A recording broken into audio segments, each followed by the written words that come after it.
प्रोक्तम हर तो सही ये पठत बिलरात्य तेषां संभोदशीरति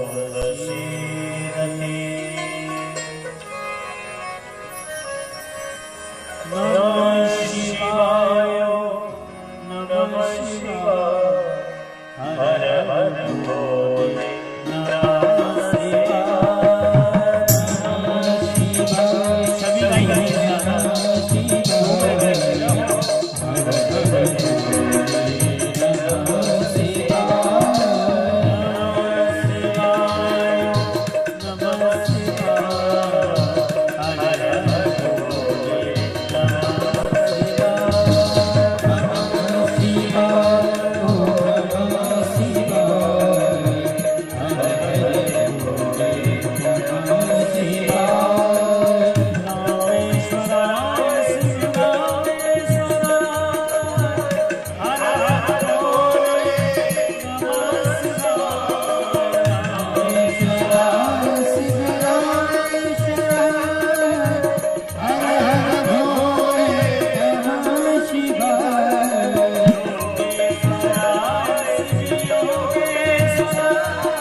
परमादरणीय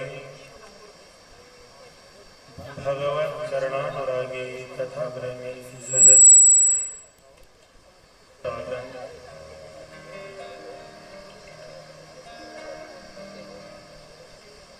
यजमान परिवार पांडाल में पधारे हुए समस्त भक्तवृंद सबको एक बार व्यास मंच से जय श्री राधे जय श्री कृष्ण।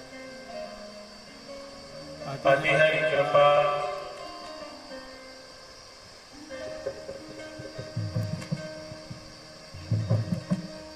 अतिहरि कृपा जाज पर हुई पांव पे यह मारत सोई। जिसके ऊपर ठाकुर जी की अति कृपा होती है वही भक्ति के मार्ग पर आगे बढ़ता है। नहीं तो भक्ति बड़ी मुश्किल है, हर कोई कर नहीं सकता। भक्त स्वतंत्र सकल गुण हानि, बिन सत्संग न पावे प्राणी। जीवन में सत्संग जब तक नहीं होगा तब तक भक्ति नहीं मिल सकती। भक्ति महाराज दशरथ के यहाँ कौशल्या मैया साक्षात भक्ति है। कौशल्या साक्षात भक्ति है। भगवान की पत्नी का नाम भक्ति है। जहाँ पत्नी रहेगी वहीं आएंगे ना भगवान। भगवान अकेली माया को बुला लोगे, लक्ष्मी जी को बुलाओगे तो 2-4 दिन मेहमानी करके चली जाएंगे। इसलिए दोनों को बुलाना चाहिए। लक्ष्मी अगर हम चाहते हैं हमारे घर की लक्ष्मी, अकेली लक्ष्मी आएंगी तो उल्लू पर बैठ के आएंगे। लक्ष्मी जी का बाप आप जानते हो, उल्लू है। आएंगी 2-4 दिन रहेंगी, उल्लू बना के चली जाएंगे। और नारायण के साथ में बुलाओगे तो करो भाई लक्ष्मी मैया घर में आएंगी तो हमेशा नारायण के साथ आपके घर में विराजमान रहेंगे। घर में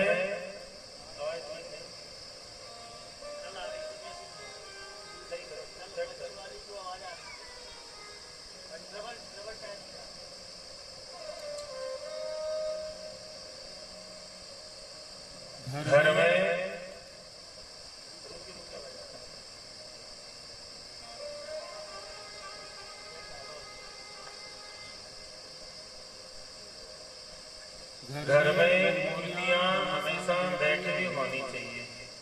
ध्यान से सुनना मतलब की बात। घर में कोई भी मूर्ति भगवान की खड़ी नहीं होनी चाहिए। लक्ष्मी जी की मूर्ति हम लाए तो खड़ी न लाए, केवल ऐसी लाए जो बैठी हो। और जहाँ तक हो वहाँ तक मूर्ति बैठी नहीं होनी चाहिए। एक हनुमान जी की मूर्ति वो आती है तो पर्वत रखे हुए आते हैं ना, ऐसे पर्वत रखे ले जाते हैं। हनुमान जी की पर्वत वाली मूर्ति नहीं रखना चाहिए। बैठे हुए हनुमान जी आशीर्वाद देते हुए, क्योंकि राम काज कीने बिन कोई कहाँ विश्राम।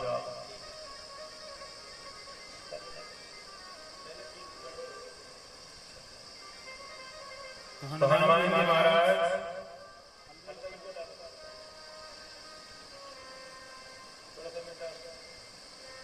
श्री राधे राधे श्री राधे श्री राधे पेट बड़ा श्री राधे राधे श्री राधे हल्का से बोल डाल श्री राधे उधर तुम बोलिए बड़ा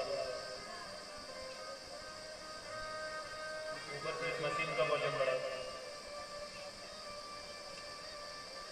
अगर खड़ी हुई मूर्ति घर में होगी, अच्छा खड़ा आदमी हो उसका कुछ भरोसा है कब कहाँ चलता है?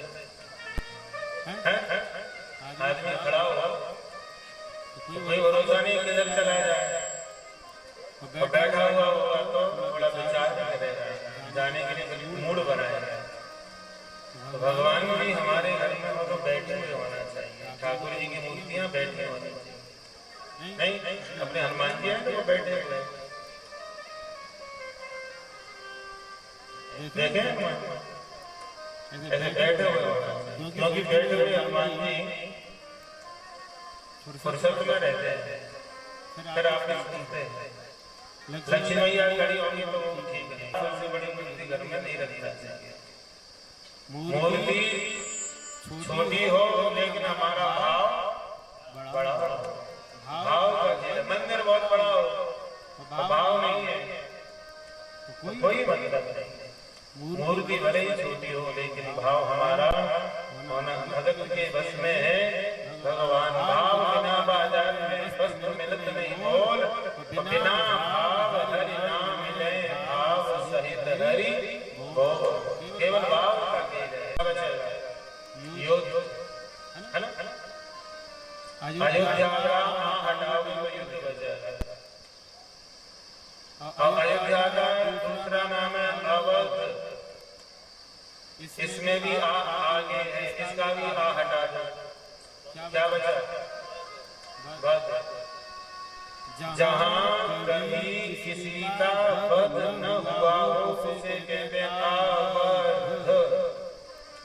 जहाँ कभी युद्ध न हुआ हो उसे कहते हैं अयोध्या। ऐसी जन्मभूमि है। किसी भी पुराण में, रामायण में, शास्त्र में ये नहीं आपको मिलेगा कि राम जी ने अयोध्या जी में किसी को थप्पड़ के मारा। अयोध्या में किसी को भगवान ने थप्पड़ के मारा हो ऐसा आपको नहीं मिलेगा। क्यों? क्योंकि भगवान कहते हैं अति प्रिय होय यहाँ के वासी मम धामदापुरी सुख राशि।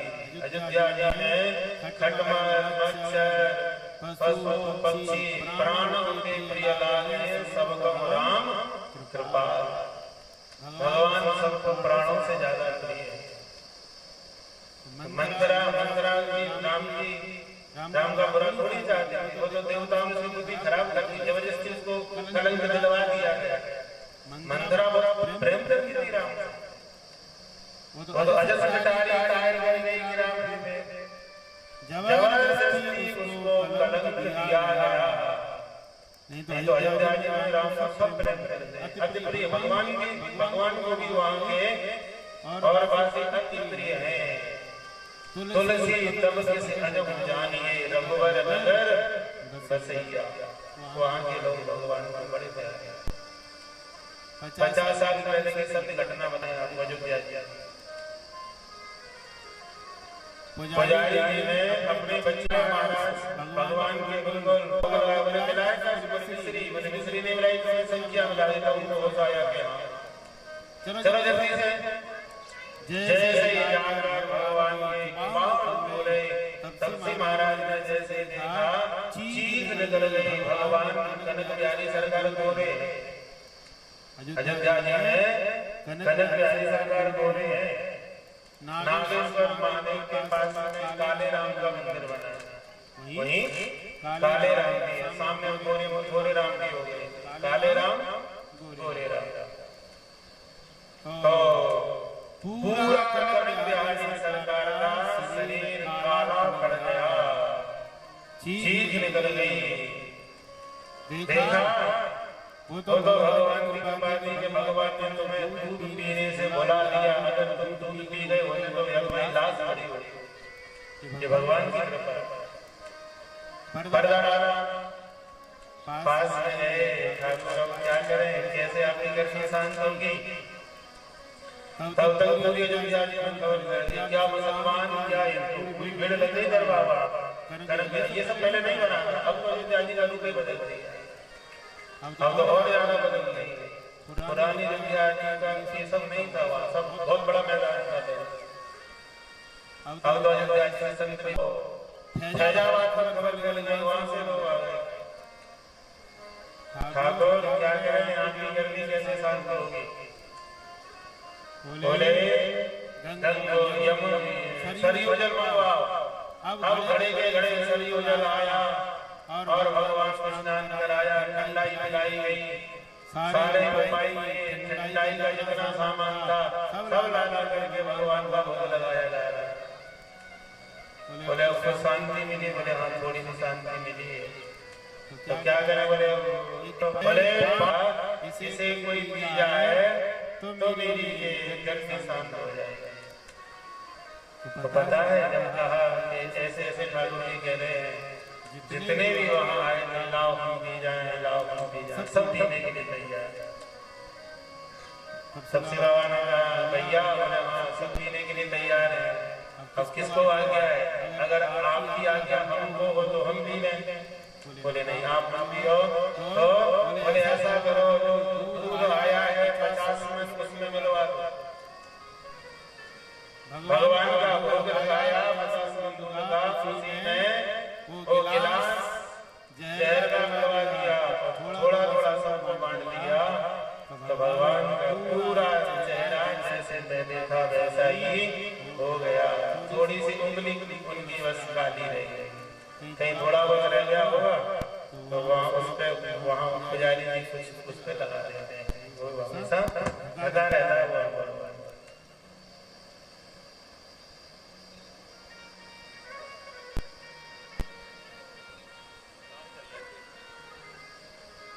ऐसे भगवान है तो वहाँ के नगरी भगवान की पवित्र, लेकिन बस वो राजनीति के कारण सब चौपट होता चला। आज की राजनीति में और पहले की में क्या फर्क था? यही फर्क था कि पहले राजनीति देने का सूर्य भगवान ने दिन बना के तैयार कर दिया, रात्रि होती ही नहीं है। क्यों बोले मेरे वंश में मेरे ठाकुर जी आए हैं, इसलिए वहाँ रात्रि होती नहीं है। 1 महीने का दिन हो गया दशरथ पुत्र जन्म सुनि काना, 1 महीने का दिन हो गया दशरथ पुत्र जन्म सुनि काना, मानव ब्रह्मानंद समाना।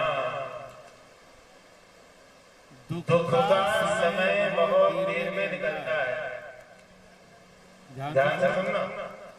दुख का समय बहुत देर में निकलेगा, एक घड़ी भी दुख की बहुत बड़ी होती है, और सुख का समय कितनी जल्दी निकल जाता है इसका पता भी नहीं लगता। सुख की अपेक्षा आनंद का समय और भी जल्दी निकलता है, आनंद की अपेक्षा परमानंद का समय और भी जल्दी निकल जाता है, और ब्रह्मानंद का समय कब आया और कब गया कोई पता नहीं लगता। आज अयोध्या जी में क्या हो रहा है? आनंद परमानंद ना, दशरथ पुत्र जन्म सुनि काना, मानव ब्रह्मानंद समाना। ब्रह्मानंद हो रहा है, आनंद हो रहा है। पूरी रात्रि को आने का मौका ही नहीं मिलता, सूर्य भगवान जाते ही नहीं है। बड़ा आनंद अवध में सारा, सब सखियां रहे हैं, सब और वहाँ के लोग हैं, सब आनंद लेने के लिए बधाइयां ले करके ठाकुर जी के लिए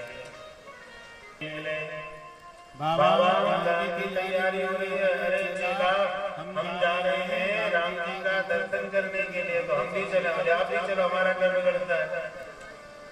राम जी के दर्शन करने के लिए भोले बाबा ने काग को ले लिया। कागराज से का तुम चेला बन जाओ, रूप बदलो। तो इनका नाम रखा भुसुंडी शर्मा, चेला बनाया, नाम रख दिया भुसुंडी शर्मा। और भोले बाबा भगवान से मिलने के लिए चल दिए, और जैसे ही भोले बाबा से कहा भुसुंडी शर्मा ने, गुरुजी हाँ आप अपना रूप बदल लो। क्यों? बोले ऐसे तो मैया भीतर जाने नहीं देंगे, ये थोड़ा रूप बदल लो। भोले बाबा हम तो जैसे हैं कैसे जाएंगे, बदलना। हम बोले हम तो जैसे हैं कैसे जाएंगे, बदलना। हमको पसंद नहीं है, क्यों? क्योंकि हमारे राम जी को पसंद नहीं है। जो हमारे राम जी को पसंद नहीं है वो हमको भी पसंद नहीं है। मेरे ठाकुर को जो अच्छा नहीं लगता है उसको मैं कभी कर नहीं सकता। तो भोलेनाथ ने कहा मेरे राम जी को क्या अच्छा नहीं लगता है, मेरा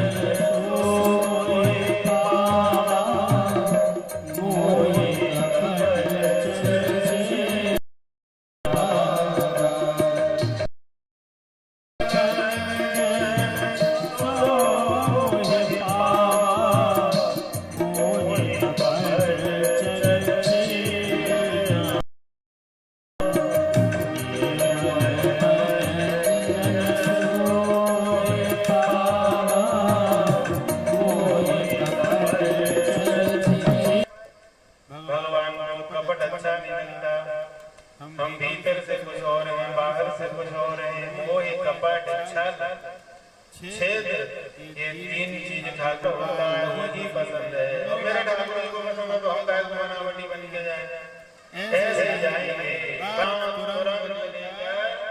और गए मैया के दरबार एक महीना हो गया है पूरा। आवाज अलख निरंजन जो आवाज लगाई मैया बाबराई दौलत सोना चांदी जो चाहोगे हमको जरूरत नहीं है तो किसकी जरूरत है? बोले तेरे लाला के दर्शन करने हम आए हैं। दर्शन क्यों क्या हुआ मेरे चेहरे में? बोले नाथ ने कहा मैया ये तो तेरे लाला को बिगाड़ने में नहीं माया काल डरे जाती है तुमको हितकारी अपने सुख को मन मन जानो बड़ी बड़ी है तू जानती नहीं है कि तेरे लाला किसी से डरते नहीं है। तेरे लाला जैसा तो संसार में कोई है ही नहीं। दर्शन करवा दे मैया मैया लाला का दर्शन को नहीं मिलेगा बाबा जाओ यहाँ से और जो तुम्हें चाहिए सो ले जाओ। लाला का दर्शन तो नहीं करवाओगे क्या कोई उपाय है? बोले बाबा क्या उपाय है? कल बैठेंगे कल सोचेंगे क्या उपाय करना। सरयू के किनारे आसन लगा लिया और आसन लगा करके जैसे ही सवेरा हुआ हस्तरेखा इतना फंस रहे हैं 4 लोगों की आप हस्तरेखा लेके जो भीड़ लग जाएगी। बाबा हमारा बताओ क्या लिखा है? जरा हमारा बताना क्या लिखा है? कि हाथ पांव नहीं बनवाना चाहिए भैया जो राम राधा कर्म बड़ा है। अच्छे कर्म करते रहो और मस्त रहो। हाथ पांव के चक्कर में जाना नहीं। क्या धीरे सदा मगन में रहना जी। कोई दिन हाथी में कोई दिन घोड़ा कोई दिन पैदल जैसी स्थिति हो जिस हाल में परमात्मा रहे तेरी राजी है। तेरी राजी में हम हमारी राजी है उसकी राजी में अपनी राजी मिला करके हमको चलना चाहिए। अपनी मर्जी करोगे तो गड़बड़ और ज्यादा चालाकी करोगे तो ज्यादा गड़बड़ी हो जाए। इसलिए ठाकुर की मर्जी नहीं अपनी मर्जी को मिला के रहना चाहिए। अब जो किसी बने बाबा और राम जी से कहा ठाकुर याद रखना अगर मुझे दर्शन नहीं दिया तो यहीं मर जाऊंगा। मैं आपको देखे बिना रह नहीं सकता हूँ। अगर दर्शन नहीं दिया तो हम यहीं मर जाएंगे। राम जी बोले हो गया कल्याण। बोले बाबा बहुत जिद्दी है अगर दर्शन नहीं दिया तो बिना दर्शन किए तो ये जाने वाले नहीं है। अब राम जी ने सोचा क्या उपाय करके कि भोले बाबा को अपने पास में बुलाऊं मैं? क्या ऐसा उपाय है? तो राम जी को कुछ नहीं समझा सो रोना प्रारंभ कर दिया।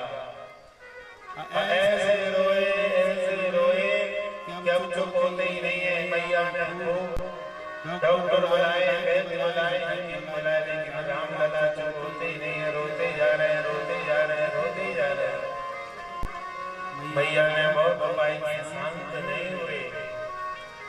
तो मैया बोली दासी हाँ मैया बोले वो सांपों वाले बाबा आए थे ऐसा मालूम पड़ता है कि वही सांप।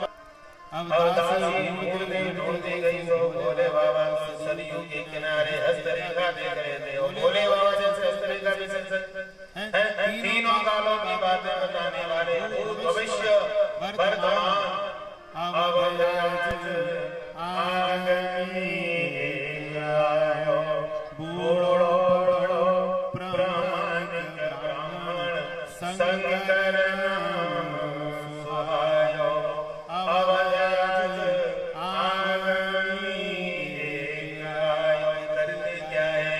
बोले कर तल मेरे कहत गुण गल मेरे कहत गुण गण सब कर रखे कहत गुण गण सब पवन परिचय पायो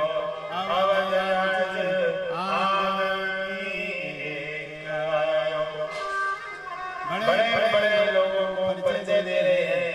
जो पूछते हैं सब वर्तमान तीनों कालों की बात बताना भोले बाबा ने प्रारंभ कर दिया। तब दासी गई और दासी ने कहा हे बाबा जो तुलसी बाबा बोले हम बाबा है बोले हम केवल हस्तरेखा रेखा देखना जानना कि नजर गुजर उतारना भी आता है आपको। बोले ला सबसे पहले तेरी उतार रहा हूँ। हाँ बाबा मुझे नहीं लगी है तब। बोले जब से आप आए हो तब से राम लला रोते हैं, चुप नहीं होते हैं। मेरे ठाकुर जी ने बुलाने कर लिया है, आप जा सकते हो, ये चेला तो तुम्हारा नहीं जाएगा। तो बोले बाबा बोले कोई बात नहीं है, चेला नहीं जाएगा तो नहीं जाए, हम अकेले चले जाएंगे क्योंकि मेलों की मर्यादा है। तो बोले चलो इसको थोड़ा हलवा पूरी दे दो, बेचारा बैठा बैठा ही खाता रहेगा, हम चलते हैं। चेला लोटी पकड़ के लटक गया, वहां से मैं अकेले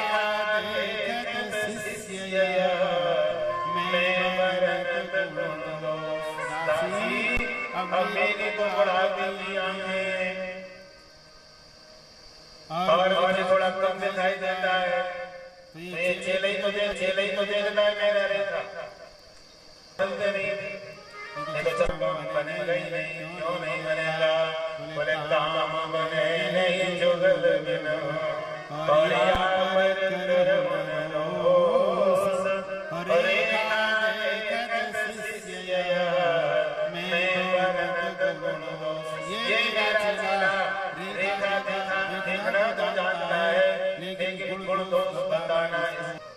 अब दो दासी दोनों को लेकर के गई। ओ कितने दयालु हो, कितने कृपालु हो, मुझे बुला ही लिया। अगर नहीं बुलाते तो ये बाबा तो यहाँ से दौड़ के जाने वाला नहीं था। प्रभु आपने दर्शन दे दिए। अब मैया बोले भगवान ये तो ये बाबा कैसा है? मेरे बाबा तो वैसे ही नहीं है। मैया ने बुलाया बाबा को, बाबा तब वो आया क्या बात है? बोले शर्म नहीं आती है? मेरे लाला को देख के रोते हो? बोले ना, बोले मैया चुप रह जा, तेरे लाला को देख के क्यों नहीं रोते हैं? तो बोले तू जानती नहीं है, देख तेरे लाला ने मुझे देखा, मैंने तेरे लाला को देखा। बोले ठीक, तो बोले तेरे लाला के ऊपर जितनी नजर गुजरती वो सब आ गई मेरे ऊपर। तो तेरे लाला ने दोनों ने कर दिया बंद, तेरे लाला हो चुप और मैंने कर दिया रोना प्रारंभ। मैया बोले मेरे बाप का क्या चलता है? प्रेम से रोते रहो। मेरा लाला चुप हो गया बस, और मुझे कुछ नहीं चाहिए। बाबा मैंने सुना है कि आप हस्तरेखा बहुत अच्छी देखते। हाँ हस्तरेखा तो मेरी जैसी कोई देख नहीं सकता। तो बाबा बताओ लाला की हस्तरेखा कैसी है? कैसे है ये? तो तुरंत लेकर गई। बोले मैया अपने लाला को मेरी गोदी में दे दे, तब मैं इसकी हस्तरेखा बताऊंगा। तो राम जी को गोदी में लिया, तो गोदी में लेकर के आज बोले बाबा और राम जी की हस्तरेखा देख रहे हैं। मैया तेरे जैसा लाला तो शायद संसार में भी होगा ही नहीं। नारायण समो गुणी, ये साक्षात नारायण जैसा है। नारायण जैसा साक्षात नारायण ही है। और तेरा बेटा बन गया है तो बहुत भाग्यशाली है। संसार में इसका कोई शत्रु नहीं रहेगा और अचर के प्राणी जितने सब इसे प्रेम करेंगे। ऐसे तेरे लाला है। मैया बोली और बात है तो बात ठीक है बाबा, लेकिन क्योंकि आगे तो हम क्या कि मैं बनवास जाऊंगा, माँ कुछ कष्ट आने वाले कोई पागल है कि हम सब सारी बात बताएंगे नहीं हम। भगवान भोलेनाथ बोले मैया बोले हाँ अब तेरे लाला की आगे की रेखा तो बनी नहीं है। क्यों? बोले तेरे लाला छोटे हैं ना। बोले हाँ तो इनकी रेखा इनकी छोटी छोटी है, पूरी रेखा बनी नहीं। मैया बोले भगवान मैं तो सोच के आने वाला नहीं है। मेरी मूर्ति के ऊपर गिरे तो समझ लेना कि तेरे लाला को कभी जीवन में कोई परेशानी आएगी ही नहीं। मेरा आशीर्वाद है। महादेव आज भगवान को भी आशीर्वाद देंगे और उनके शर्मा के साथ में सजन सोच रही है एक दिन की कथा बची है तो हम काय को छोड़, है ना? तो वो आ रही है। अब क्या करें? जयकारा बोलो जोर से। ऐसा बोलो कि यहाँ से राजा ऊंची से ही भाग जाए। तो एक बार जयकारा तो लगा, थोड़ा ठीक ठाक बैठो ढंग से। हर हर जोर से बोलो, हर हर हर हर हर महादेव। जय जय श्री राम।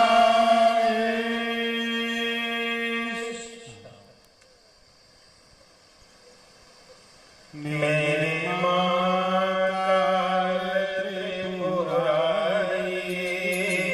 सुन लो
में किया, राम जी का दर्शन भोले बाबा ने कर लिया। कथा सुनाई गई है। अथान्यचरितं संभो शृणुप्रेत्या महामुने, यथा बभूव दुर्वासा शंकरो धर्मयेतवे, बहुपुत्रो बहुवायुर्तपस्वी ब्रह्ममित्रभो, अनुसूयापतिर्धीमान् ब्रह्मज्ञान प्रतिपालक। भगवान भोलेनाथ ने दुर्वासा जी के स्वीकार किया, जिन्होंने उसकी वाणी को माना उनका नाश हो गया। क्यों? बोले बुद्ध ने एक सूत्र दिया दुनिया को, अहिंसा परमो धर्मः। ये बुद्ध का सूत्र है। कौन सा सूत्र है? क्योंकि ये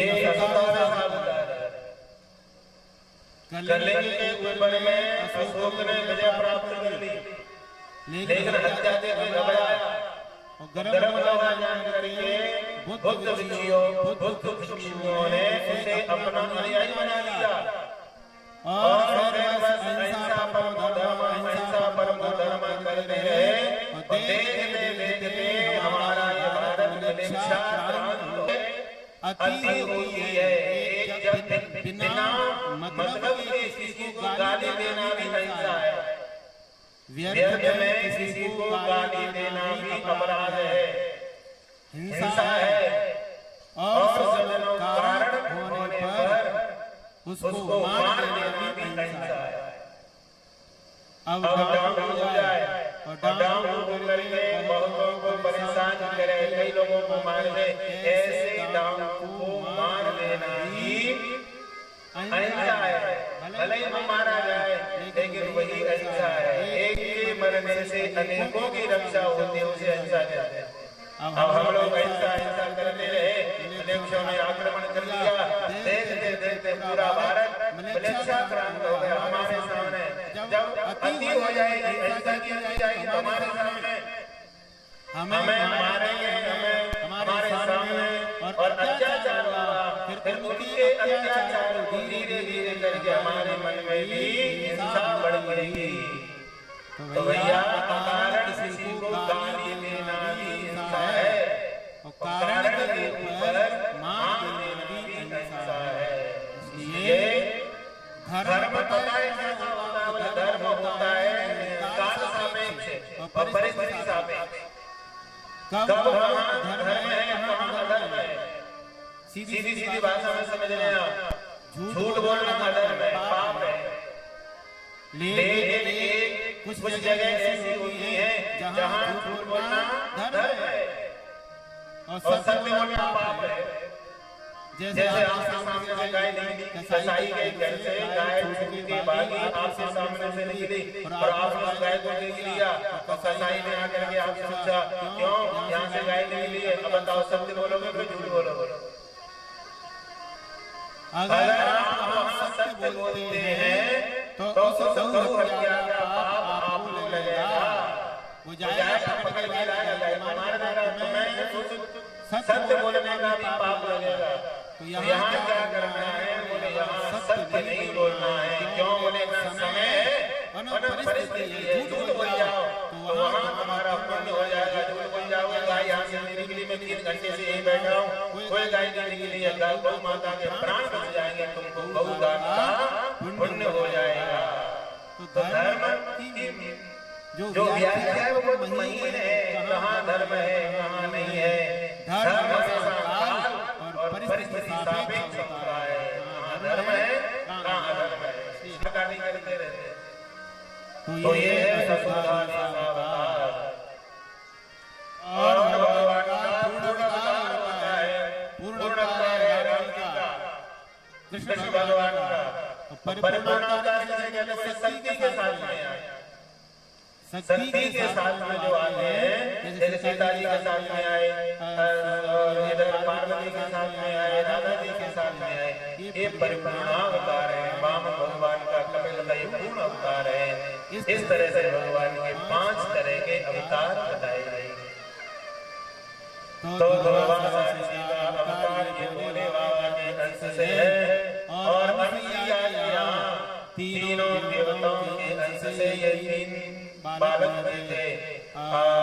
ब्रह्मा जी के अंश से अत्रि, विष्णु भगवान के अंश से दत्तात्रेय और भोले बाबा के अंश से दुर्वासा। और दुर्वासा ने कई लोगों की परीक्षा करी है। इनका काम केवल परीक्षा करने का है।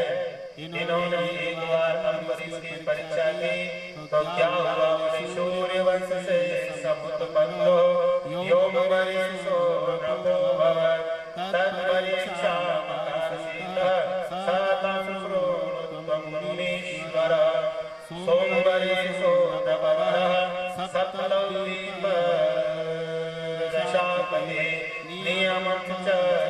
नियमं ये चकासा एकादश्यां व्रतं दृढम्। एकादश्यां अम्बरीश महाराज का जो अवतार है सूर्यवंश में, और अम्बरीश एकादशी का व्रत करते हैं। ध्यान से सुनना, एकादशी का महत्व इतना था कि अम्बरीश एकादशी के कारण अपने नगर वासियों को साथ में लेकर के भगवान के धाम को चले गए। तो कोई भी व्रत न करे, लेकिन एकादशी का व्रत प्रत्येक व्यक्ति को करना चाहिए। एकादशी बहुत बड़ा व्रत है। अच्छा, एकादशी का मतलब क्या है? बढ़िया टूटू की पकौड़ी खाना, बढ़िया बढ़िया। अच्छा, आपको पता है जिस दिन व्रत नहीं होता है उस दिन कम खाता है, और जिस दिन व्रत होता है उस दिन ज्यादा खाता है, ठूस ठूस के खाता है। एक दिन पहले से खाना प्रारंभ कर देता है, क्योंकि उसे पता है कल व्रत है। तो एक दिन पहले इतना ठूस के खाएगा कि भूखे नहीं लगेगा, भले पेट खराब हो जाएगा। तो लोग खाने का नाम एकादशी मानते हैं। और फिर सवेरे, अच्छा, जिस दिन हमारा व्रत होता है उस दिन क्रोध बहुत आता है। जिस दिन व्रत होना उस दिन देखो कैसे बरसते हैं, कभी पति पर, कभी बच्चों पर, कोई नहीं मिला तो पड़ोसी से झगड़ा कर। व्रत वाले दिन क्यों क्रोध आता है पता है?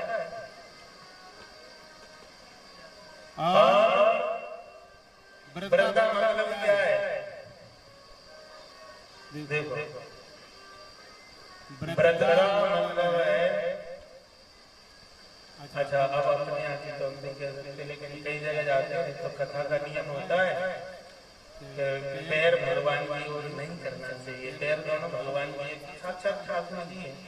अब अपने यहाँ तो सब कोई नहीं किए, दीदी तो नहीं किए हैं।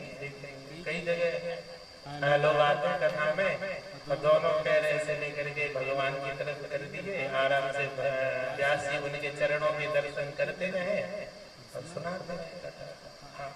कई जगह लोग चप्पल चुरा के ले जाते हैं। हाँ, चप्पल चोर, कथा में भी चप्पल चुरा के ले जाते हैं। ऐसे ऐसे लोग, पता है जो कथा से चप्पल, मंदिर से चप्पल चुरा के ले जाता है ना, तो भगवान कहते बेटा तेरे घर में चप्पल ही चप्पल हो जाएगी।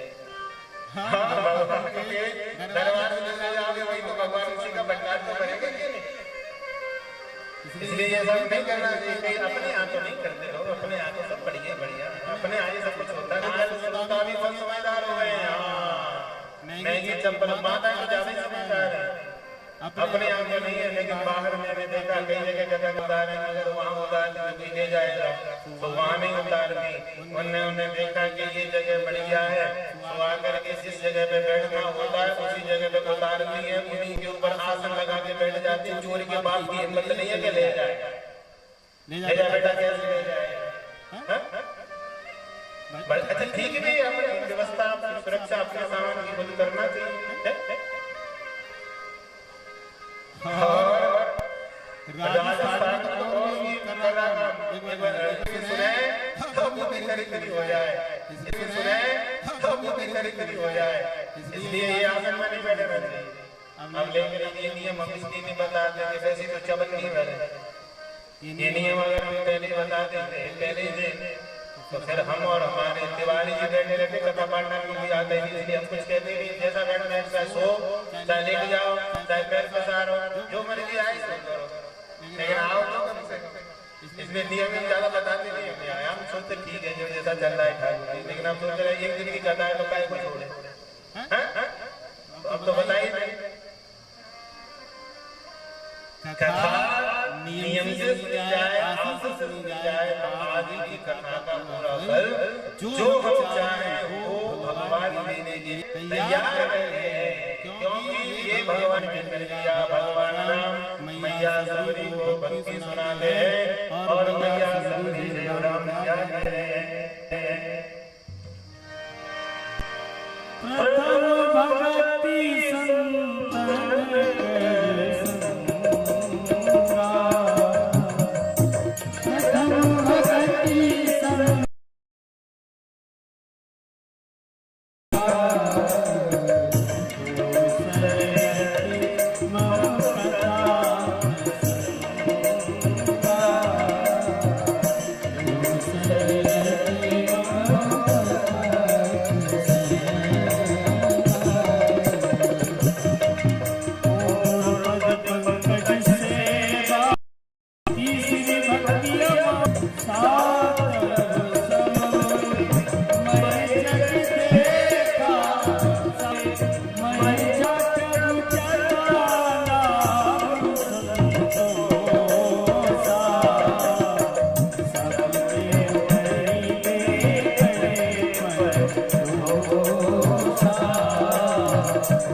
इच्छाएं शांत हो चुकी है, वो संत है। पीले कपड़े वाला लाल कपड़े वाला संत नहीं होता है, देश में तो कोई डांग भी छुपा होता है। संत कौन है?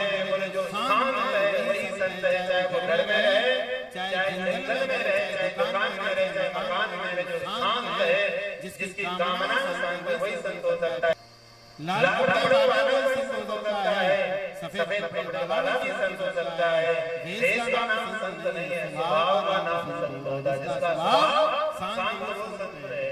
घर में रहकर भी संत होता है और जंगल में रहकर नाम हो सकता है। संत माने स्वभाव जिसका शांत संत है। ऐसे अच्छे लोगों का, सज्जन लोगों का संग करना ही भगवान की भक्ति है। अच्छे लोगों का संग अगर मिल जाए तो भगवान की भक्ति से कम नहीं है, वही भगवान की भक्ति है। प्रथम भक्ति संतन संगा, दुष्टों का संग मिल जाए उससे बड़ा कोई पाप नहीं है। बरबरास नरक करता दुष्ट संग जन दे, विधाता अच्छे लोगों का साथ करना ये भगवान की भक्ति है। ये पहली भक्ति है भगवान।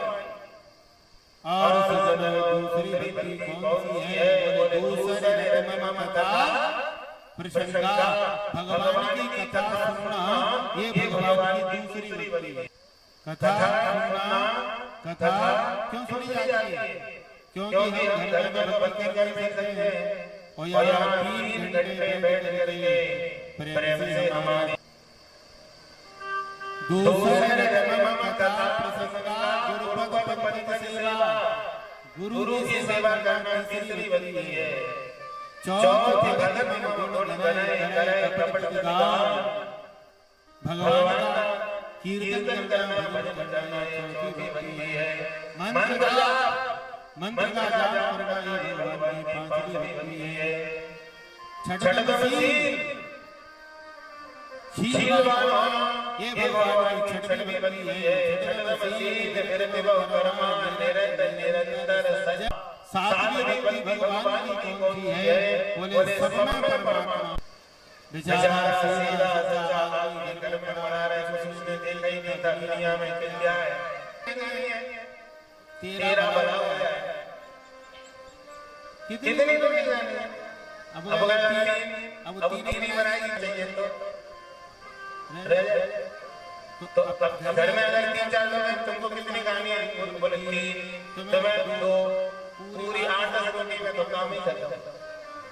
अच्छा बच जाए तो फिर और पक्षी है, गौ माता है, इनको खिलाने सकते, लेकिन नहीं, किसी से रोटी बनेगी। और फिर उसके बाद किसी से रोटी बनाई, उसके बाद आधा बचा, उसको फ्रिज में रख दिया, फिर वो सड़ता है। फ्रिज में रखा दूधने के बाद, क्योंकि उस आटे में भूत प्रेतों का उल्टी सीधी आत्माओं का निवास होता है, उसको हम लोग खाते हैं। उल्टी सीधी बीमारी बुद्धि होती है, धीरे धीरे करके अवस्थाएं बिगड़ने लगती। अच्छा आटा गूंदने में कितनी देर लगती है? ईमानदारी से बताना। 3.5 घंटे, 4 से ज्यादा 5 मिनट। रात में सब कुछ काट के रखते, उसको बना के रखते। अब फ्रिज को क्या समझते हो आप लोग?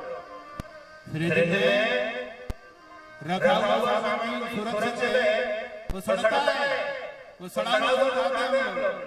इसलिए फिर गैस बनती है, तमाम बीमारियां होती हैं। तो गूंदा हुआ आटा बना के रखते हैं, भोजन जब भी करें ताज़ा करें। कितना समय लगता है? आवाज का सुनो, एक आजकल की व्यवस्था बताएं। आजकल की माता एक लड़के ये सेवाएं इस फोन पर उपलब्ध नहीं है, ये सेवाएं इस फोन पर उपलब्ध नहीं है। इस तरह रहना चाहिए, वो पिंड बनता है। कई बातें हैं, ये सब हम छोटी छोटी गलतियां करते हैं, इससे परेशानियां बड़ी बड़ी होती हैं। इसलिए आटा वाटा बनाने के सब्जी बना के नहीं रखना चाहिए। जब भी बनाओ ताजी खाओ, ताजी बना के खाओ। कितना समय लगता है आजकल फास्ट फूड? बीमार क्यों बीमार है? 3 जहरें हैं हमारे अंदर, शक्कर, मैदा और नमक। ज्यादा शक्कर खाओगे समस्या, ज्यादा मैदा खाओगे समस्या, ज्यादा नमक खाओगे समस्या। उतनी खानी चाहिए, लिमिट में खानी चाहिए, नहीं तो कोटा पूरा हो जाएगा।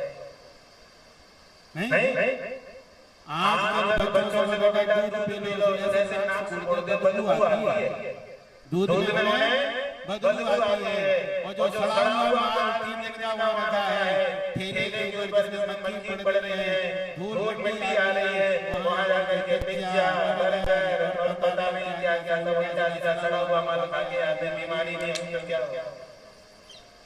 3 जहर है ये, इनसे दूर रहना चाहिए। घर में बना हुआ कुछ भी हो वो फायदा नहीं करेगा।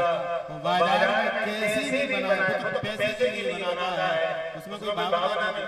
भोजन भी नौकर से नहीं बनवाना चाहिए। कुछ भी घर का काम हम नौकर से करवाएं, लेकिन नौकर से भोजन बनवा के नहीं खाना चाहिए। पैसे के लिए बनाता, उसको भावना नहीं है।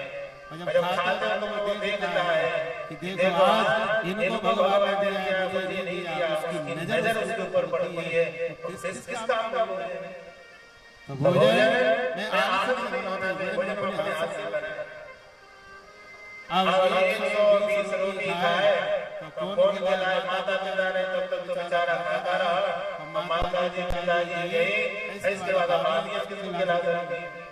भाभी ने 2-4 दिन खिलाया और कहा यहाँ से 9-11 हो जाए, बस अब बहुत दे दिया, अब खेलने की जरूरत नहीं है, जाओ यहाँ से भागो, भगा दिया। जाए कहाँ से? सीधा सच्चा आदमी।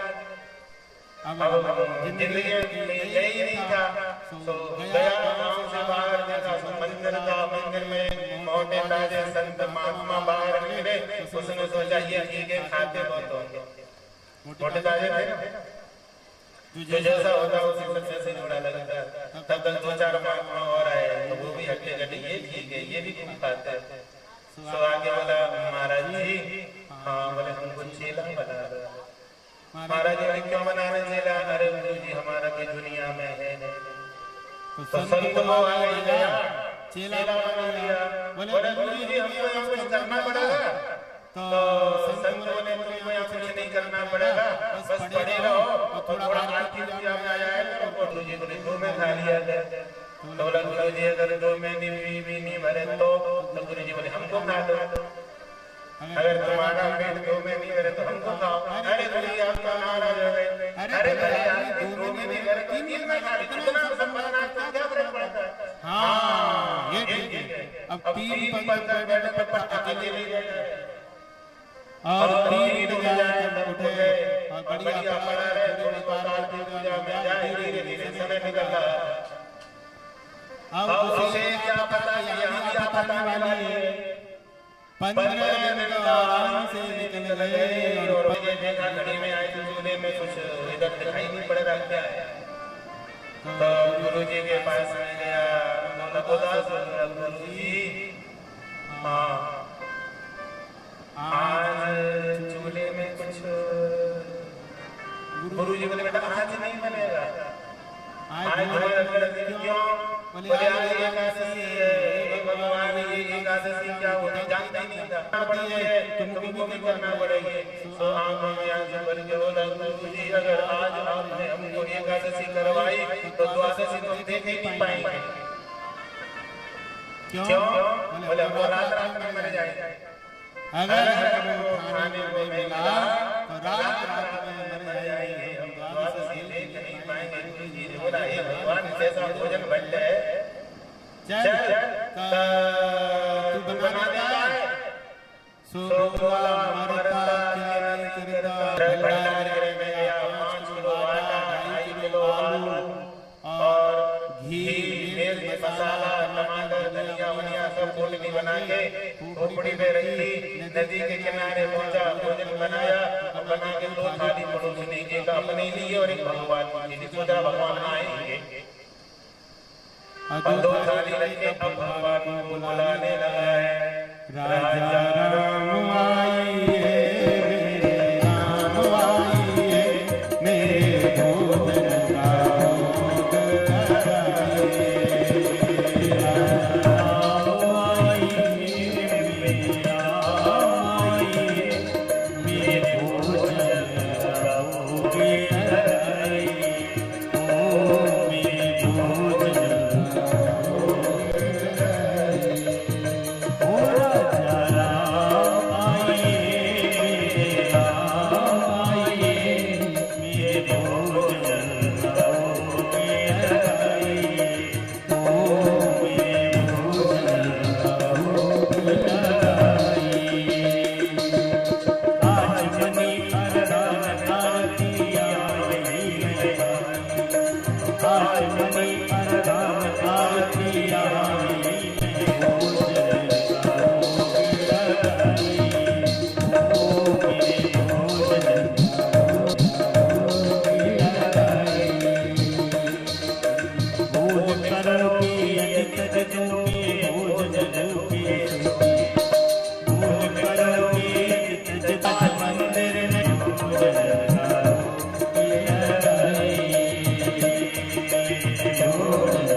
बार बार हाथी को देखे,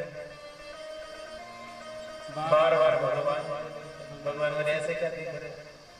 बोले हम ये देख रहे हैं आप सुंदर बहुत हैं, आप सुंदर बहुत हैं। अच्छा सुंदर इसको मिला, इसका भी पेट भर गया। अगली एकादशी तो जल्दी आ जाना। ये इतनी प्रार्थना नहीं होती उनसे, इतनी प्रार्थना बार बार करें जल्दी आना। भगवान बोले आ जाएंगे।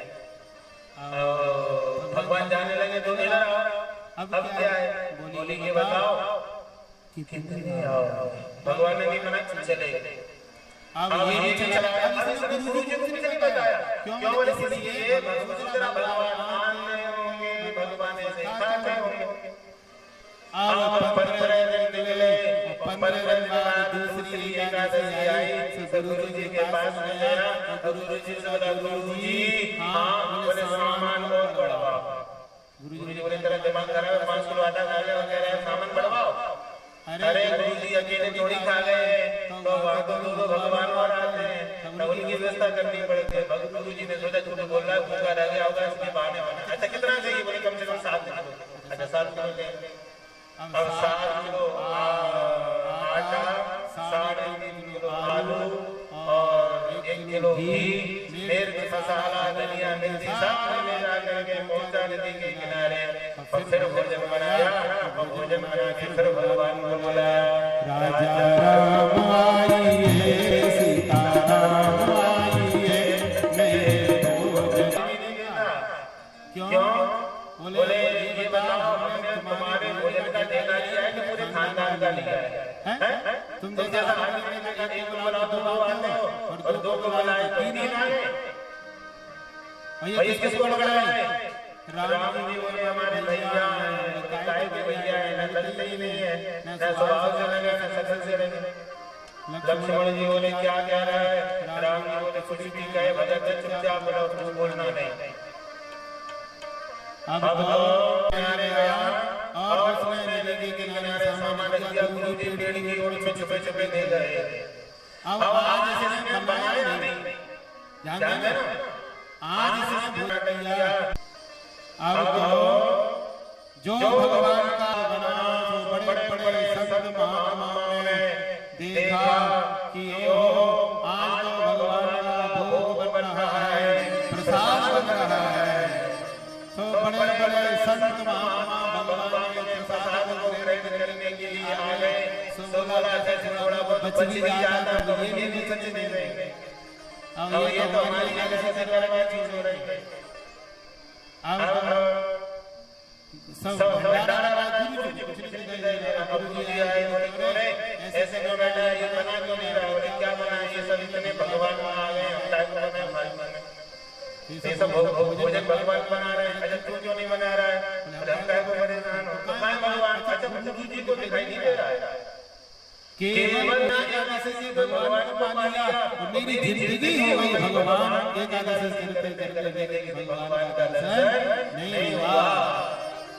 अब तो रोने लगा भगवान अगर आप हमारे गुरु जी को दर्शन नहीं दिया तो नहीं मर जाएंगे। भगवान को मरने की जरूरत नहीं है हम तेरे गुरु जी को दर्शन करके देंगे। सो भगवान जैसे प्रकट हुए गुरु जी के सामने तो इधर भगवान खड़े और इधर गुरु जी खड़े। अब दोनों के हाथ जोड़ के कहता है क्या है? गोविंद तो खड़े ताकि लागू पार। गुरु गोविंद तो खड़े ताकि लागू पार। बलिहारी गुरुवार के गोविंद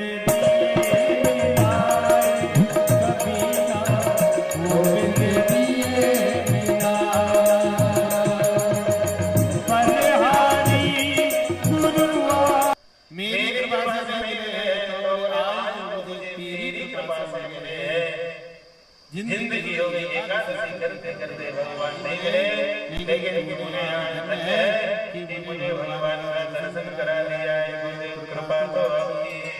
इस तरह भगवान की सजन मनोबली है और सरल बनी है नौमी। जिंदगी में अगर सरलता है सज्जनता है तो भगवान उस व्यक्ति को दर्शन पहले आकर के देते हैं। बोलिए गुरु गोविंद भगवान की जय। जोर से बोलिए गोविंद भगवान की।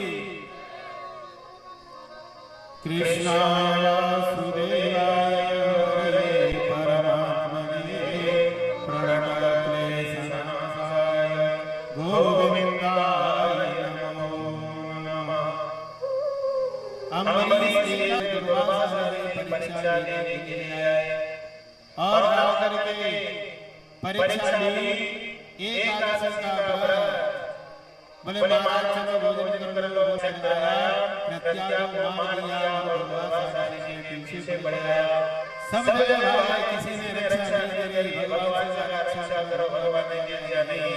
अहम भक्त पराधीन है स्वतंत्र युवक विजा, मैं भक्त के अधीन हूँ, मेरा अपराध कोई कर दे तो मैं नाराज नहीं होता, लेकिन मेरे भक्त का भी अपराध कर देता है तो संसार में उसे बचा नहीं सकता है। निज अपराध रिसाई काहू दीन बंद पत मर्द सुभाऊ, लेकिन जो अपराध भगत कर करी तो राम रोष पाप सो जरी।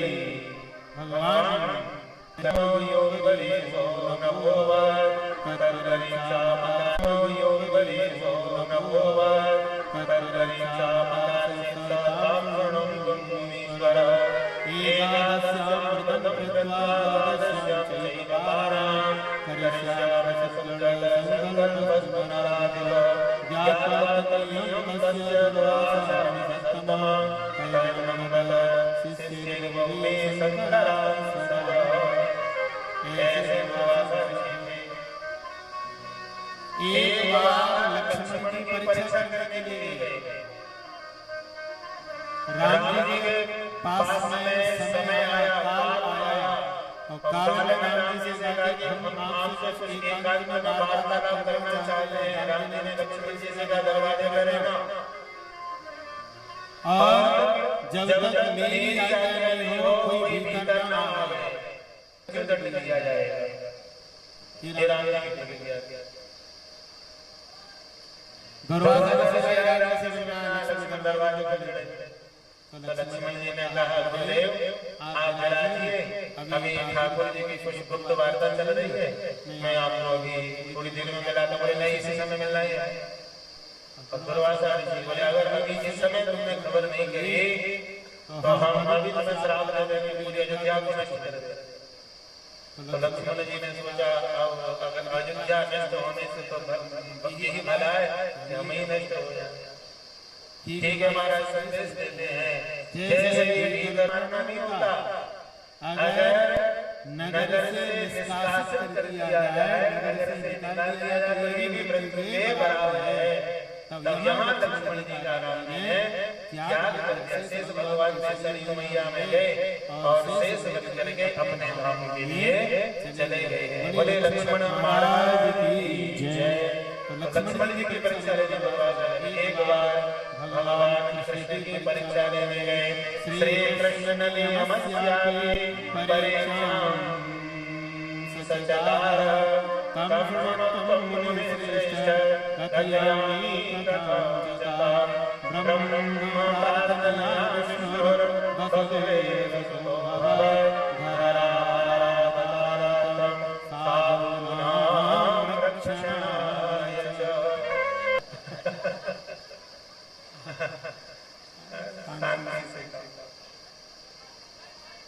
कई लोग तो सारे करेंगे, अब खुद करेंगे।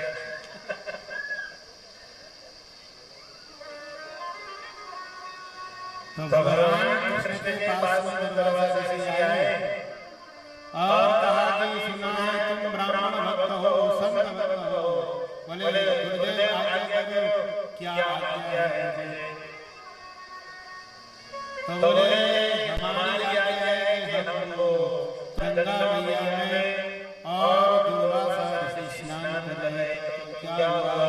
वही द्रौपदी स्नान कर रही थी, ऊपर की तरफ द्रौपदी स्नान कर रही थी और नीचे पांडवा द्रौपदी तद्वरात् पुनः।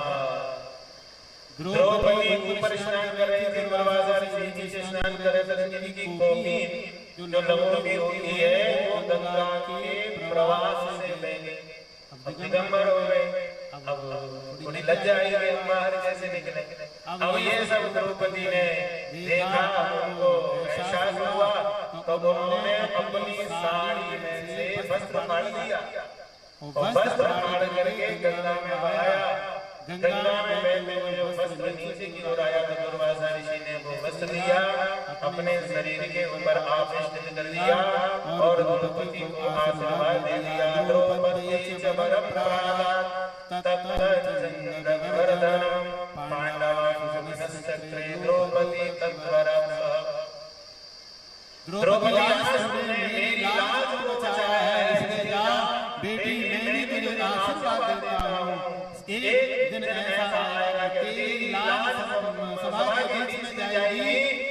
भगवान साक्षात तेरी रक्षा करने के लिए स्वयं आ जाएंगे, मेरा आशीर्वाद है।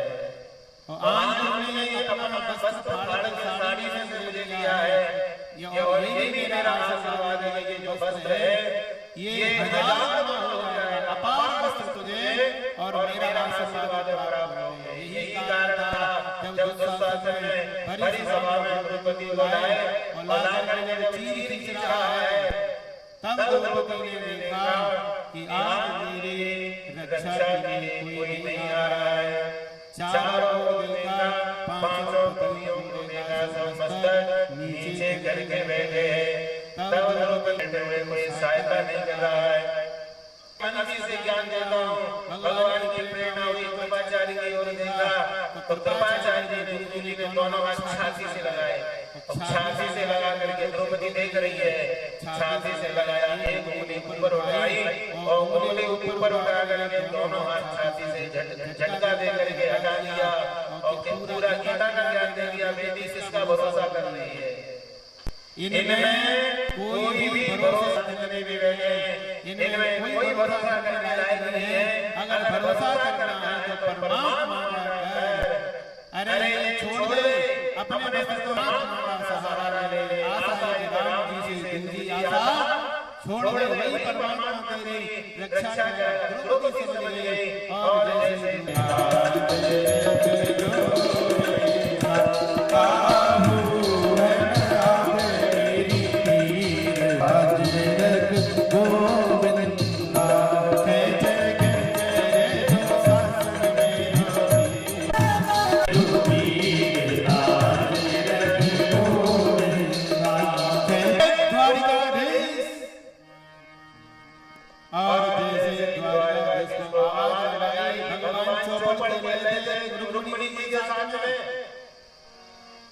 भगवान ने धर्म को डांट लगाई, धर्म से शर्म नहीं आई है। द्रौपदी का वस्त्र हरण हो रहा है, जाओ उसकी साड़ी बनाओ। धर्म को भगवान ने डांट लगाई, जाओ साड़ी बनाओ। रुक्मिणी बोली क्या क्या रहा है, वो सही नहीं है, चौपड़ ले ले, क्या बनाने के लिए कह रहे हो? बोले मैं चौपड़ बनाने के लिए नहीं कह रहा हूँ। बोले इस समय द्रौपदी की साड़ी को दुशासन की द्रौपदी की साड़ी बड़ा धर्म है और द्रौपदी की साड़ी बढ़ाना प्रारंभ कर दिया। लोग कहते हैं भगवान ने साड़ी बढ़ाई, भगवान ने साड़ी नहीं बढ़ाई, तो बोले द्रौपदी के धर्म ने साड़ी बढ़ाई है। अगर भगवान ने साड़ी बढ़ाई होती तो एक ही साड़ी हजार लोगों हो जाती, लेकिन रंग साड़ी निकल रही है, नीली पीली हरी कई तरह की साड़ी और द्रौपदी के शरीर से निकलती जा रही है। क्यों? बोले द्रौपदी ने जिंदगी में जितने भी धर्म है, जितनी भी व्रत है सबको किया है। एकादशी का व्रत किया है, सोमवार का व्रत किया है, छठ की पूजा की है, जितनी भी पूजे है सब मनाए हैं। किसी भी को द्रौपदी ने छोड़ा नहीं है। जो धर्म द्रौपदी का एकत्रित हुआ है, आज उसी धर्म के अनुसार द्रौपदी की साड़ी रंग बिरंगी निकल कर भगवान ने पांडवों में स्तंभ कर रहा हूँ। चल बोले आओ और पांचों पांडवों के मस्तक काट डालो। पांचों पांडवों को मार के मेरे पास में लेकर आओ। चक्र चलिए रुक्मिणी मैया बोले महाराज पांडवों का क्या कसूर है? पांडवों को मारने के लिए क्यों आज्ञा दी आपने? इसमें पांडवों का क्या दोष है? वो तो हार गए हैं। बोले भले ही अच्छा भले ही हार गए हैं, लेकिन ध्यान रखिए आज पांडवों को आगे बढ़कर उसकी रक्षा करनी चाहिए। जाओ चक्र सुदर्शन पांचों पांडवों को मार गए। क्यों? बोले पांडवों को मारने के चक्र को आज्ञा दीजिए। ध्यान रखना, भारत की माताएं हैं, भारत की देवियां हैं, इन्हें जितनी प्यारी साड़ी नहीं हुई है उतना प्यारा पति होता है। अगर आपने पांडवों को मार दिया तो उसमें आपकी है सुभद्रा है, आपकी बहन द्रौपदी के आज इसको आपने ऐसे एक ही पांडव मारा गया और आप पांचों पांडवों की बात करते हैं मारेंगे। अगर पांडव मारे तो तुम्हारी कौन बहन विधवा हो जाएगी, उनके महिमा देवी की महिमा जानते नहीं हो। एक बार वृंदा के साथ में छल करने गए थे तो वृंदा देवी ने श्राप दे दिया था। उसने आज पत्थर बन के और लोड़े सारे ग्राम में गए लोड़े नहीं भगवान ने हाँ ठीक है जी हो देवी बात तो बिल्कुल ठीक है। जिस अवतार में तुम साथ में नहीं रहती हो तब उस अवतार में गड़बड़ी हो जाती है। इसलिए तुम्हारा अगर साथ हो तो फिर मैं ठीक काम करता हूँ। आपकी कृपा से मैं सही और व्यवस्था बनाता हूँ। चक्र लौट आओ चक्र लौट आए इधर अब भगवान बोले हम स्वयं जाएंगे अपनी द्रौपदी से। तब द्रौपदी ने और जो देखा कहा करे तेरी प्रवर जो सहाय रघुवीर 10 सहस्त्र गज बल घटो फिर घटो 10 गज जी। आज थक गया दुशासन बैठ गया पसीना हो गया। भीष्म ने कहा इससे शरीर से वस्त्र नहीं निकल रहे हैं। भगवान ने वस्त्रावतार धारण कर लिया है नहीं तो तुझे मार दिया जाएगा। थक के बैठ गया। तब द्रौपदी ने देखा सखी हो तुम भरतवंशी हो नर कहलाते हो और जो नर को जन्म देने वाली आज नारायणी है जो स्त्री है उसी से पैदा होते हो। आज उसका सम्मान समाज में जा रहा है। उसकी लाज शर्म नहीं आती हंसते हुए देखे। जाओ भरतवंशी कहलाते हो मैं श्राप देती हूँ तुम सभी भारतवर्षों को और भरतवंशियों को श्राप देती हूँ कि आज से तुम्हारा धर्म धीरे धीरे तिल तिल का धर्म सब नष्ट हो जाएगा। है तुम पवित्रता अपवित्रता का विचार नहीं करोगे जूठा खाओगे। आगे चल के तुम्हारा धर्म नष्ट हो जाएगा। जूठा खाओगे जूते पहन के खाओगे और पैसे दे करके सबका जूठा खाओगे। तुम्हारा धर्म नष्ट हो जाएगा। द्रौपदी का श्राप है इसलिए सब व्यवस्थाएं गड़बड़ होती जा रही है। धर्म धीरे धीरे रसातल की ओर चला जा रहा है। और दुशासन तूने मेरे वस्त्र से हाथ लगाया मेरे बालों को पकड़ा। आज मैं तुझे श्राप देती हूँ कि जब तक तेरी छाती का लहू ये बाल तूने खोले हैं जिन बालों को आज मुझे मेरा अपमान हुआ इसलिए मुझसे रहा नहीं गया। प्रणाम करती हूँ। प्रणाम किया गांधारी को जाकर भीष्म को प्रणाम किया पितामह को प्रणाम किया गुरुओं को प्रणाम किया। गुरुदेव हो नहीं रहा मैं सब उल्टा सीधा बोल गई तो रो पड़े विदुर जी। किसी और गलती नहीं है इसमें भी तेरी गलती है। अरे तुझे विश्वास नहीं था। अगर तुझे विश्वास होता तू मुझे घटघटवासी कह देती तो मैं कहीं बाहर थोड़ी था। मैं तो तेरी साड़ी में बैठा था और अगर तू मुझे बोलती घटघटवासी तो वहीं से साड़ी में से वहीं से मैं बढ़ाना प्रारंभ कर देता। लेकिन तूने घटघटवासी ना कहते हुए कह दिया हे द्वारिकावासी तो मुझे फिर तेरी साड़ी में से निकलना पड़ा और निकल करके द्वारिका गया और द्वारिका से लौट के जब तक मैं तेरी साड़ी में आया तब तक तेरी साड़ी सिर से कंधे तक आ गई थी। मेरी गलती नहीं है। चरणों में गिर गई। ठाकुर जी ने हृदय से लगाया चिंता मत कर। इन बालों को जिस दुष्ट ने हाथ लगाया है अब ये हाथ ही नहीं रहेंगे। मेरी सजनों जिसने देवियों के बालों को पकड़ा जिसने अबला के बालों के ऊपर हाथ बढ़ाया उनका सर्वनाश हो गया। देवियों के बालों को नहीं पकड़ना चाहिए कभी भी। कितना भी क्रोध आए बालों को नहीं पकड़ना चाहिए। ये बाल नहीं है सम्मान है। ये बाल नहीं होते हैं ये माताओं का सम्मान होता है। माता देवी के केसों को कंस ने पकड़ा सर्वनाश। ठाकुर जी ने केस पकड़ के मारा।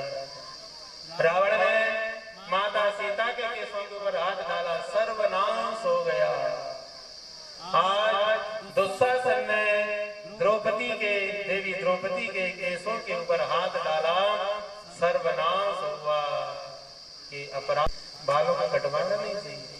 बाल हमारा सम्मान है, बेचना भी नहीं चाहिए। 10, 20, 50 रुपए में क्या वो तुम्हारा संपत्ति आ जाएगी। कई जगह हम देखते हैं, हमारी गली गली में आते हैं लोग बेचने वाले, खरीदने वाले, तो माताएं बेच देती है। तो फिर एक बार मेरी कथा वही मोहल्ला में मैंने सुनाया, तब से बंद कर दिया तो लोगों ने। तो ये नहीं होना चाहिए। हमारा श्रृंगार है, हमारा सम्मान है, हमारी शोभा है, हमारी सुंदरता है। बालों से सुंदरता होती है, शोभा होती है, हमारी सम्मान है, सबसे बड़ा सम्मान।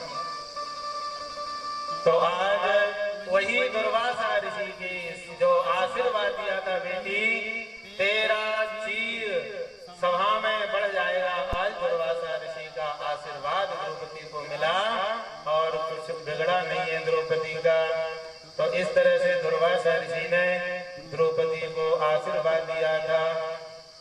इसके बाद में क्या हुआ है, बोले द्रौपदी जवरम प्रादातंचरविवर्धनम पांडवान् सुखिनस्सग्रे द्रौपदी तत्परात् पुनः ब्रह्मतेजो विशेषेण स्थापयामास भूतले संन्यासपद्धतिं चैव यथा शास्त्रविविधिकृता। इस तरह से और कई अवतारों की कथा यहाँ सुनाई गई है। बोलिए शंकर भगवान की जय। नमः शिवाय, ओम नमः शिवाय, हर हर भोले नमः शिवाय, नमः शिवाय, ओम नमः शिवाय, हर हर भोले नमः शिवाय, हर हर भोले नमः शिवाय, नमः शिवाय, नमः शिवाय, हर हर भोले नमः शिवाय, नमः शिवाय, नमः शिवाय, हर हर भोले नमः शिवाय,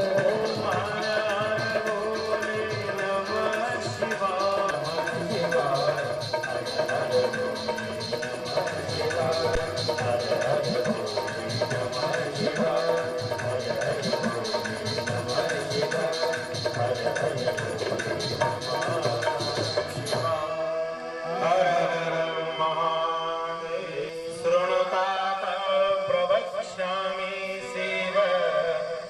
परमात्मनः अवतारं परमानंदं वैश्यनाथाह्वयं मुनेः। इसके बाद भगवान शंकर का ये सब व्यवस्था रहेगी। और कल की कथा है, बस कल अपना विश्राम दिवस है। जिन भक्तों ने नहीं सुन पाई कथा, कल की कथा इतनी महत्वपूर्ण है कि 8 दिन से जिन लोगों ने नहीं सुन पाई है, कल की कथा अवश्य सुने, जिससे हमें कथा का पूरा लाभ प्राप्त हो। कल बहुत महत्वपूर्ण कथा और पूरा ये शिव पुराण का सारांश आपको बताया जाएगा। और कल ही रुद्राक्ष बांट दिए जाएंगे। परसों तो फिर ठाकुर जी की कृपा से सब जानते हैं क्या होने वाला है। और आगे क्या होगा सब भगवान की मर्जी है, सब निश्चित है, निश्चिंत रहे। हर हर हर हर हर हर महादेव। यहाँ भगवान के वैश्यानाथ अवतार की कथा को सुनाया। कैसे भगवान ने वैश्यानाथ कैसी है, बोले शिव, लेकिन एक गुण है इसके भीतर। कौन? बोले शिव भक्ता, भोलेनाथ की परम भक्त है। महाविभव संपन्ना, अपार संपत्ति है। अपार संपत्ति की मालिक, सुधनाढ्या महोज्वला, धनवान है। नाना रत्न परिच्छन्न, बड़े बड़े रत्न इसके पास में, बड़े बड़े राजाओं का यहाँ आगमन होता है। और इसका जो क्षेत्र है इससे हमेशा प्रसन्न रहता है। सर्व संगीत विद्या, संगीत में निपुण। कि इसके यहाँ एक था बंदर और एक था, और व्यवसाय के बाद स्नान करके उसका संगीत का कार्यक्रम चल रहा था। भोलेनाथ आकर के उसके घर में प्रवेश किए, वहीं बैठ गए, संगीत का कार्यक्रम देखने लगे। ऐसा रूप उसने जीवन में पहली बार देखा। तो भोले बाबा को देख करके प्रसन्न हो गई, पता नहीं ये कौन आया है मेरे पास, कोई नया आदमी आया। प्रसन्न हुई और जब उसका कार्यक्रम संपन्न हुआ तो कहा, कौन है यहाँ, परिचय दीजिए, क्यों यहाँ आए हैं? तो कहा, बोले मैं वैश्य हूँ और आपसे मिलने के लिए आया हूँ। तो बोले ये आपका जो हाथ में कंगन है ये मुझे बहुत पसंद है, बोले आप लेना चाहते? बोले हाँ। तो भोले बाबा ने उस कंगन को लेकर के वैश्या को दे दिया। तो उसने कहा कि अगर आप ये कंगन मुझे देते हो तो भोले बाबा ने कहा इसके बदले में तुम मुझे क्या दोगी? बोले अगर आप इस कंगन को मुझे देते हैं तो मैं दिन रात्रि दिनत्रयम् अहोरात्रं पत्नी भूत्वा तव प्रभो सधर्मं चरामीति तस्यं सत्यं सत्यं न संशय। मैं सत्य कहती हूँ, सत्य कहती हूँ। 3 बार इसने कह दिया सत्य सत्य सत्य। त्रिवाचा भर लिया कि 3 दिन तक आपके अलावा किसी दूसरे का स्पर्श में नहीं करूंगी। भोले बाबा ने कंगन दे दिया। अब 3 दिन तक वो भोले बाबा की पत्नी बन के रहे। भोले बाबा ने कहा और मैं दे गई एवमस्तु दिशा प्रोच लिंग कुट। जैसे ही आग लगती हुई देवी ने देखी तो उस बंदर को, और कुक्कुट, कुक्कुट कहते हैं मुर्गे के लिए, संस्कृत में उसका नाम कुक्कुट है, और बंदर को कहते हैं मरकट। बंदर और कुक्कुट मुर्गे को, दोनों को तो उसने बचा लिया। वैसे को लेकर के बाहर निकल गई। सारी संपत्ति, जिंदगी में जितना भी उसने धन कमाया था, सारा धन आज उसके सामने जल करके राख हो गया। तब वैसे ने कहा, भोले बाबा ने जो आए थे, बोले मेरा शिवलिंग कहाँ है? अब तो बोले महाराज उसे तो मैं निकाल नहीं पाई। तो भगवान भोलेनाथ ने कहा, देवी मेरी प्रतिज्ञा है और शिवलिंग के बिना मैं नहीं रह सकता हूँ। अब मैं आपकी पत्नी बन के रहूंगी। वहाँ परमात्मा को वो याद करता तो एक दिन ऐसा आता है कि भगवान वहाँ जा करके उस नरक से उस व्यक्ति को निकाल करके उसका कल्याण कर दे। तो राजा काशी नरेश ने रैदास को बुलाया, बोले परीक्षा करेंगे, कैसे होगी परीक्षा? बोले भगवान को लाओ। ब्राह्मणों ने कहा अगर ये सच्चा भक्त है तो इसके भगवान उठ करके इसकी गोदी में आ जाएंगे, और हम सच्चे भक्त हैं तो भगवान सिंहासन से उठ के हमारी गोदी में आ जाएंगे। राजा सामने बैठा है, बीच में रैदास के भगवान को रखा, ब्राह्मणों के भगवान को रखा। रैदास जी बैठे एक तरफ, सामने रैदास जी बैठे हैं, उधर ब्राह्मण बैठे हैं। अब ब्राह्मणों ने मंत्र पढ़ना प्रारंभ किए, वेद मंत्र पढ़े, सब कुछ किया, पसीना निकल गया, लेकिन भगवान जगह से हिले भी नहीं। रैदास से कहा, बाबा अब तुम अपने भगवान को बुलाओ। तो रैदास ने कहा, भैया मैं भक्त तो हूँ नहीं, लेकिन भगवान से प्रार्थना करता हूँ। अब रैदास ने भगवान से प्रार्थना करी, हे हरिया बहु बेगी हमारे,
एतस्मिन्नन्तरे तत्र गेहे बिल्लस्य संकर भूत्वायमेव भूसायं परीक्षार्थं समाययो तस्मिन्नवसरे तत्र जगाम सग्रहाधिप पूजनं च यति सस्य चकार प्रेम तस्तुतिः। सन्यासी का रूप बना करके भोले बाबा आहुत नाम के भील के घर में थे। तो उसने उसकी जो पत्नी थी बड़ी धर्मात्मा थी, बड़ा स्वागत किया। सन्यासी होने लगी तो सन्यासी ने कहा भैया अब मैं राजा हो गए और वरदान दे दिया। देवी तुमने मेरी सेवा करी इसलिए मैं तुम्हें वरदान देता हूँ। ये रूप तो मुझे तुम्हारा छुड़ाना था। अयम यतश्च मद रूपो हंस रूपो भविष्यति परजन्म निवाम प्रीत्या संयोगम करिष्यति। मेरा आशीर्वाद है होगा, संयोग दोबारा होगा। ये जो भील है निषद नगर के राजा वीरसेन का महाप्रतापी बेटा होगा, इसका नाम होगा नल।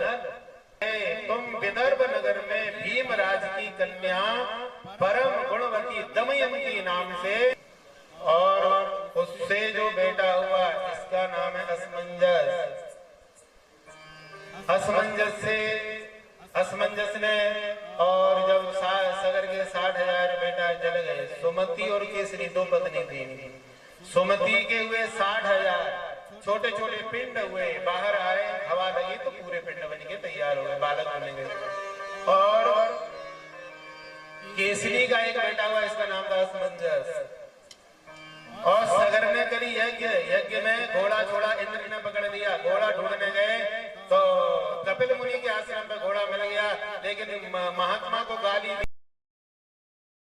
से सब जल करके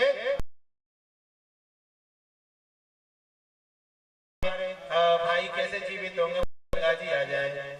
तो असमंजस के हुए अंशुमान ने गंगा जी, गंगा मैया नहीं आई। और भगीरथ ने गंगा की, गंगा मैया की तेरे ऊपर प्रसन्न हो, वरदान बोले मात कर धरती पे आ जाओ। तोले में धरती पे आऊंगी,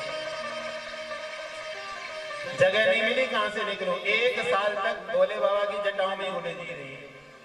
तब भगीरथ बोले महाराज जी अभी क्या है सब, मैं तो इतनी मेहनत से लाया हूँ। भोले बाबा ने चलो हम देते हैं। गंगा जी का अभिमान दूर हुआ। भोले बाबा ने एक जटा में से गंगा जी को निचोड़ दिया और चली गई पूरी गंगा जी। भगीरथ ले गए, महाराज जी ये क्या कर दिया, इतनी मेहनत से लाए, 3 पीढ़ियां बीत गई। बाबा बोले हमने तो पी लिया। अरे आपने तो आचमन कर लिया, पी लिया, फिर हमारा क्या होगा? हा? तब क्या करें बेटा, अब क्या करें, गंगा जी को तो और क्या करें। तो बाबा बोले कोई बात नहीं है, मैं गंगा को प्रकट करता हूँ। अपनी जांघ को फोड़ दिया, अपनी जंघा से गंगा जी को निकाला, इसलिए गंगा जी का नाम पड़ेगा जाह्नवी। गंगा का नाम पता है क्या है? गंगा। और गंगा का दूसरा नाम है भागीरथी। भागीरथी क्यों है? भगीरथ सीने को चीर के सरस्वती निकल रही है, सरस्वती सामने से निकले। जहाँ भीम बोले भीम से दुकान, चाय की अंतिम दुकान थी, बॉर्डर है चीन का वहां। लेकिन हम पिछली साल कथा करने गए थे तो मोदी जी ने उसको बदल के अब अंतिम दुकान नहीं तो बोले प्रथम दुकान कर दिया है। भारत की पहली दुकान है। अब तो थोड़ा और उधर भी मंदिर बन रहे हैं, कई मूर्तियां और थोड़ा सा आगे जाओगे तो द्रौपदी का मंदिर, इलाहाबाद में तीनों आकर के मिल गई है। गंगा यमुना सरस्वती, इसलिए इसको कहते हैं संगम। प्रयाग बोलिए गंगा मैया की, प्रयागराज धाम की जय। से गंगा मैया का अवतरण हो गया है। तो इतनी कथा आप लोगों को श्रवण कराई। बाकी की कथा कल ठीक 3 साढ़े 3 बजे से प्रारंभ होगी। कल कथा का समापन दिवस है, इसलिए आप लोग अधिक से अधिक संख्या में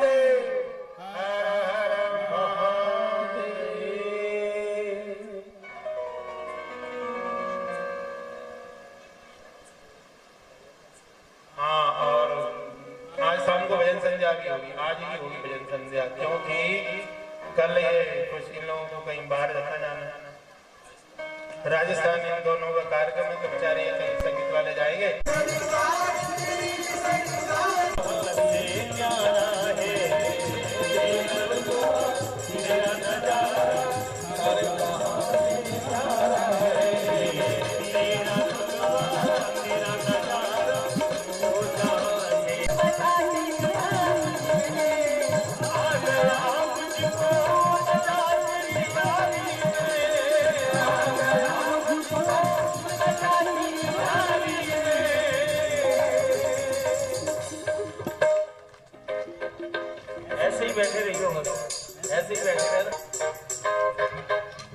खड़े हो जाओ, भजन तो तभी होगा।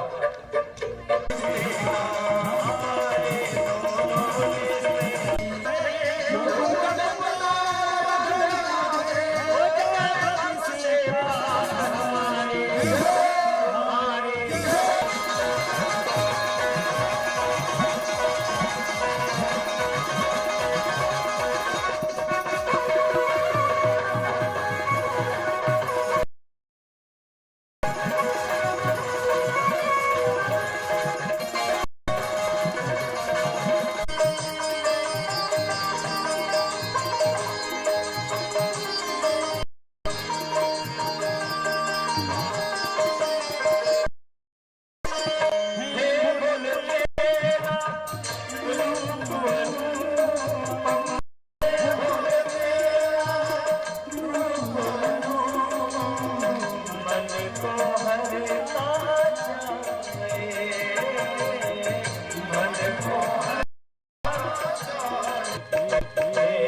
गौरव